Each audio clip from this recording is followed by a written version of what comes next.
nakabalita ka? Saan sa? Imong idol nangabit. Kinsa man ba? Imong bong idol si Marky. Luoy kay si Hana do. Ilahapon na good. Naluoy ba akong Hana do? Kita ko sa video. Ayaw ka bala ka na, maka-move on ra lagi na sila na. Pero idol gyapon ni Mas Marky. Idol, oy, naunsa. Marky Tokov na good na. Bus Marky ba naunsa? Ug dili biya tungod sa iya, dili biya po ko naga-vlog-vlog. Nakita ko siya mga video. O bitaw naga-vlog-vlog po ko kay idol kay nako siya. No? Bisa na babae siya. Idol gyapon ni mo siya. Oo, idol gihapon. Bisa nakaanak na siyang mamana. Tapos nakaanak pag isa sila yung babae. Idol gyapon ni mo.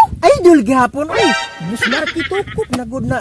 Naunsa di ikaw walay makapawala sa kung pagka-idol niya bisag unsa pa na yung ginabuhat diha. So kay idol man gyapon ni mo siya, magbulag ta. Ay! Kay imong sundon ang ginabuhat ni Marky kay mamana. Ha?